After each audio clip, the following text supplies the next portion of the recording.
Yo, what's going on, Dragon Ballers? Welcome back to another video. This time we're going to go over the 10 cards you should pick up, the top 10 cards you should pick up from the World Martial Arts Power Booster. So this time it's a little bit different than the normal Power Boosters we've been getting. The past 2 times we got them, there were only, I believe, 5 cards in each Power Booster. This time for World Martial Arts Tournament, we're getting 20 cards. So for a lot of players, I know it's really overwhelming. I know it's pretty hefty on some people's wallets, depending on the price ranges of some of these promos. So these are the 10 that I think are going to be the most prominent. And you guys are going to notice there are 12 promos here. I got 2 honorable mentions we'll get to later. But I'm going to give you guys the top 10 that I think you should really focus on picking up just when the World Martial Arts Power Booster drops. So we're basically going to get right into it. So number 10, I want you guys to pick up I Am Number 1. So I'm going to go real quick over what each of these cards do. I Am Number 1 is a 3-cost extra card. Activate main. If your leader card is a World Tournament, notice how it says any color. You may choose one World Tournament card in your hand, place in the drop area. I like that restriction on it because it doesn't make it too generic. And if you do, choose up to 2 red World Tournament cards with different names and energy costs of 3 or less from your deck. Play them, then shuffle your deck. So you've got a lot of targets here, and I really like how this brings the Tiny Rivals package back into kind of like validity and relevance. I think that package is super strong. One of them becomes a double strike crit, one of them becomes a double strike barrier, and playing 6 energy worth of cards for 3 energy is really powerful. We've seen that time and time again in the past. You also have other options like bringing out your red Vegeta super combo. You could bring out the Hercule 1-drop and the Android 18 2-drop to draw a bunch of cards. I think this card is really good, warranting that number 10 spot for what you should pick up. Number 9, we're going to look at King Piccolo Limitless Power. So this is actually an anti-World Martial Arts Tournament hate card, and I think it's really cool I printed this card in this Power Booster because, you know, a lot of these decks are going to become really powerful once the Power Booster drops. A few in mind I'll get to in just a little bit once we get down the rankings, but I like how they printed this anti-hate, or I guess it's anti-World Martial Arts Tournament card in this set. So this guy is a 4-drop 20k double striker. Activate main. If you have 4 or more energy, you may choose 2 World Tournament cards in any battle area, negate their skills for duration of the turn, and place them in the owner's drop areas. If you do, play this card from your hand, and you can't activate this card's activate main skill for duration of the turn. I really like how they printed this card because World Martial Arts Tournament has some of the most powerful 2-card combos in the game. I think of like Goku Oob. We have the Vegeta Goku 5-drop red package. You know, there's a lot of powerful 2-card combos that cheat each other into play. So I do like how they have this kind of check and balance to make sure that none of those get too rampant, because basically for free, as long as you have 4 energy, you can get rid of them. And I really like how they put the 4 energy restriction on it. I like how Bandai is taking the attempt to kind of prevent free energy plays, as long as, you know, you're not cheating in things too early. So I really like that on their part. Number 8 and number 8 through 6 are going to be support for the Master Roshi deck, the Jackie Chun deck, which I think is the 3rd most powerful deck to get boosted from this World Martial Arts Tournament Power Booster. So we're going to talk about 3 cards that you should pick up because you really can't play the deck without these 3 cards, but there's also a reason for the order in which I think you should pick them up. So Son Goku Savage Great Ape is number 8. So what this card does, it has a lot of text, so we'll go through it quick. He's a 20k 4-drop, 1-cost 10k combo. Activate main for 1 yellow. If there are a total of 2 or more World Tournament cards in play in all battle areas, I like again how they're not color restricted to yellow. Play this card from your hand and you cannot play another one for duration of the turn. When this card is removed from the battle area by a skill, if you have 4 or more energy, you may choose 2 cards from your hand, place them in the drop area, then choose one of your yellow energy and switch it to rest mode. If you did both, choose it to 1 Unyielding Victory Son Goku and 1 Unyielding Victory Jackie Chun from your deck and play them and shuffle your deck. So a lot of things going on here. So you get to cheat this guy in very cheap for 1 yellow energy. Basically, any turn you have 2 guys on the board, which is very easy because World Martial Arts Tournament decks have a lot of 1-drops. Think about the Black Announcer cards. And when this card's removed from a skill, which the deck can do itself with the next card we're going to talk about, you can turn basically any 2 cards in your hand into the Goku and Jackie Chun combo. So you might think ditching 2 is steep cost, but then you get to pull the Goku and Jackie Chun out of your deck, so that kind of replaces them right then and there. And it only costs you 1 yellow energy to do that when you pop this card. So you still have a bunch of energy for either more plays extending your turn, or you have more energy for defense, you know, for negates and crusher balls or things like that. So another really good combo. The next card you're gonna have to get, though, if you want to play this deck, this is kind of this is a deck that if you want to play, it does require a lot of investment, so just keep that in mind. Moon Destroying Kamehameha. The nice thing I think is you only need about maybe 2 copies of this card, maybe 3, but I really think only 2 is all you need. So we'll read what it does. Moon Destroying Kamehameha is a 1-cost yellow extra card. If your leader card is Jackie Chun, it gets plus 15k for duration of the battle. Then you may choose one of your battle cards in rest mode and place it in the owner's drop area. If you do, draw 1 card. So that's the way you're going to trigger the Son Goku Savage Great Ape. Again, I really think you'll need 2 copies of this card. The Ape, you probably need about 4 copies, maybe less if you're going to play something like Planet Vegeta to search it, which is probably a good call in this deck. But I do think that you only need about 2 copies of this because the next card number 6 on the list is going to actually search this card out. So number 6 on the list is Masaroshi Martial Master. So there's actually a reason that this card is ranked higher than the Great Ape and the Moon Shrine Kamehameha, is because this card is the most generic of those 3 cards. So even if you just picked up this Masaroshi, it's applicable and playable in tons and tons of different decks, even if you're not playing World Martial Arts Tournament. So really quick, here's what it does.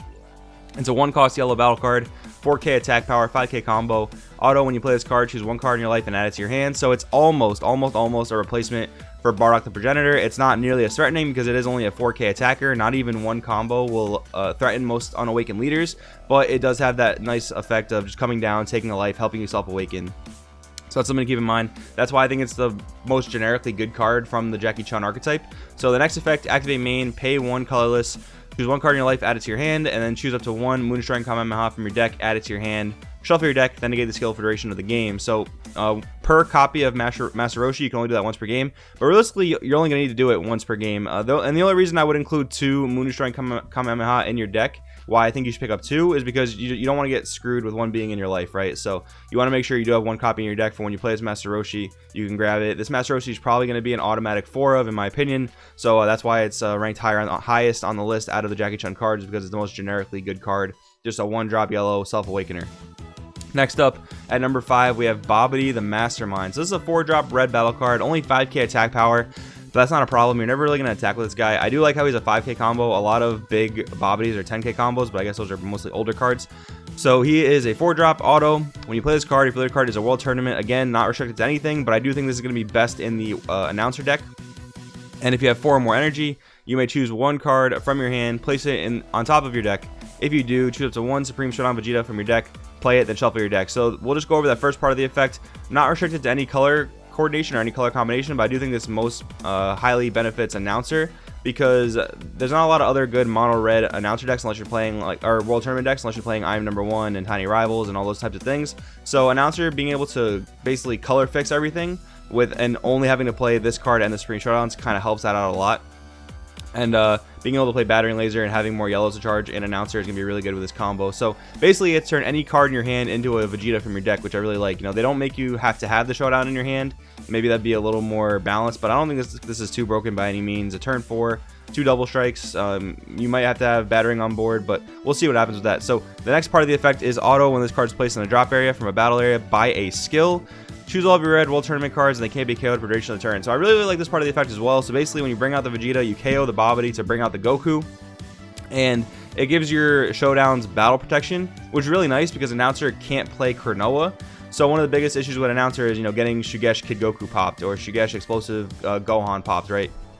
That's a big problem for Announcer because they can't play Cronoa. This kind of protects that. So I really like that they added that onto this card. It's really good. They gave it a reason. They gave you a reason to pop it essentially with the Vegeta, which I really like.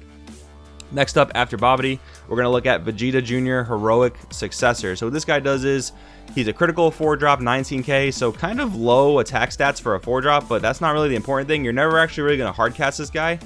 His activate main is if your leader card is a World Tournament card, place this card from your hand at the bottom of your deck, then draw 1 card. Auto, once per turn, when this card is switched to active mode by Son Goku Jr. Heroic Successor, choose up to 1 Son Goku Heroic Successor in rest mode in your battle area and switch it to active mode. So that part is also really not important. We're really just looking at that middle effect, activate main, put it on the bottom of your deck, draw a card. This is basically free card draw for every single World Tournament deck, which is incredibly powerful. I know Richard Zapp's been outlining how important of an effect this is because it basically turns any deck you have, any 50-card deck you have, into a 46-card deck. And what does that mean? It means your deck's going to be more consistent. You're going to see your power plays more often. And that's really important in a World Martial Arts Tournament deck because your deck is full of 2-card combos. You have to see very specific things in order to make your deck do what it has to do.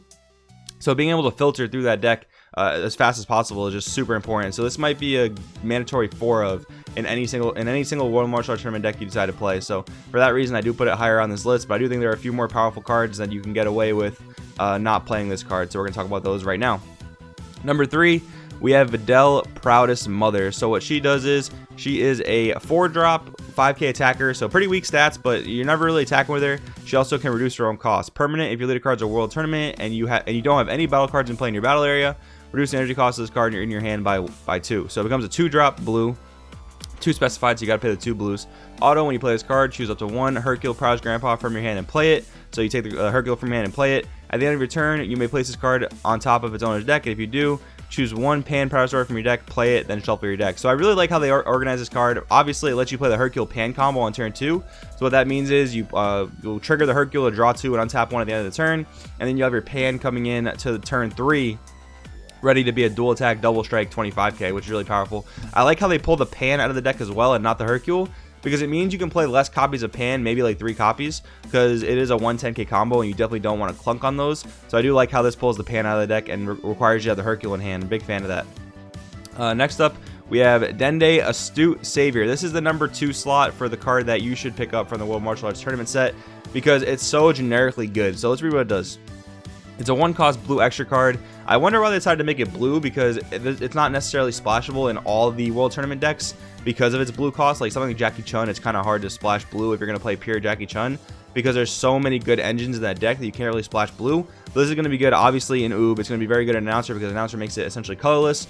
So when you play this card, choose a 1 World Tournament card with an energy cost of 5 or less from your deck. So basically, you cannot search a secret rare. It's probably the only thing you can't search, I do believe. Send it to your warp.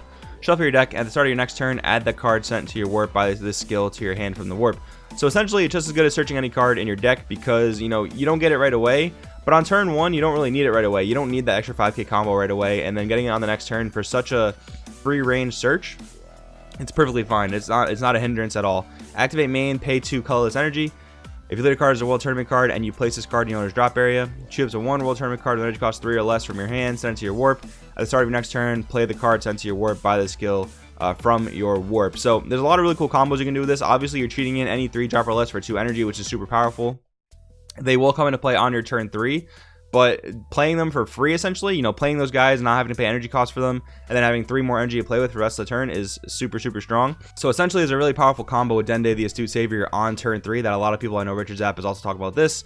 Basically, on turn 3, you can pay it for 1 energy. You can search the Test of Strength Oob from your deck, so at the next turn, it'll come to your hand from your warp, and then you can also pay 2 energy to warp a Test of Strength Son Goku from your hand. So at the start of your turn 4, you get the Goku coming into play for free, and then you can resolve the search of the Test of Strength Oob, and then you can play it off the Goku effect, which is incredibly powerful. There's a lot of powerful combos with this card, so that's why I think it's the number 2 card you should pick up from the set. So now, before we get to the number 1 card I think you should pick up from the set, we're going to go over 2 honorable mentions.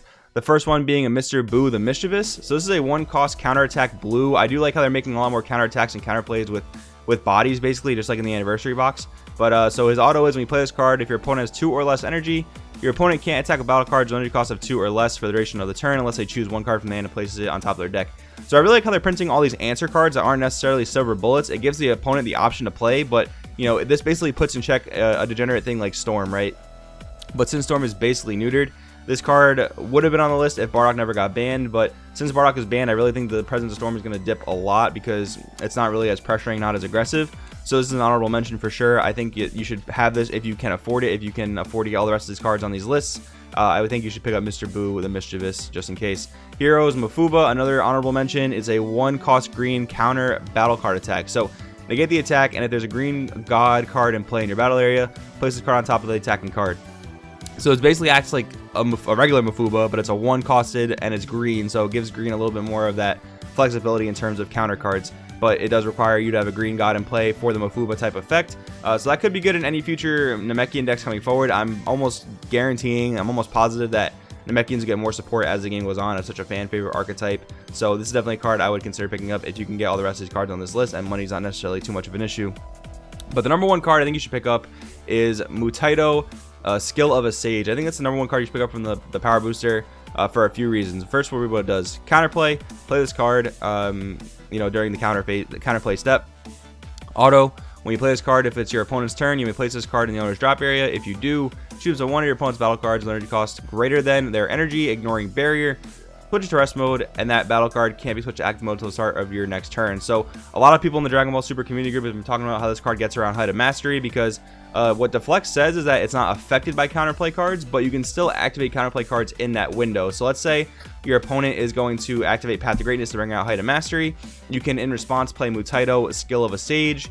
So you're still allowed to play the counterplay, because Deflect doesn't stop you from playing counterplays. So they bring out their Height of Mastery, you bring out your Mutaito, and because Mutaito's second effect is an auto, it gets around Deflect essentially, even though it was played via counterplay, if that makes sense. Auto is not impacted by Deflect in any way, so you get the effect to rest the Height of Mastery and not let it restand until start of the opponent's next turn.